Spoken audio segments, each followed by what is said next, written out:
Abraham Lincoln শোনায়নি? Abraham Lincoln কী ছিল দেখো।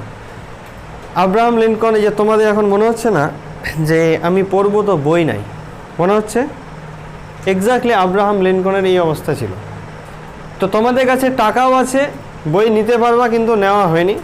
আব্রাহাম লিঙ্কনের কাছে বই কিনবে তার টাকা ছিল না। আব্রাহাম লিঙ্কন কিন্তু আমেরিকার রাষ্ট্রপতি ছিল। He was the president of America, বুঝতে পারলা? তো কোথার থেকেও কোথায় গেল। একটা সময় ছিল সে এতটা গরিব ছিল কি বই কিনবে তার টাকা নেই।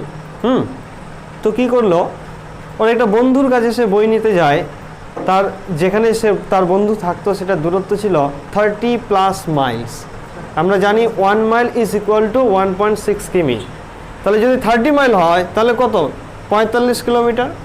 তো 45 কিলোমিটার সে পায়ে হেঁটে গেল, বন্ধুর কাছে বই নিল, এসে বাড়িতে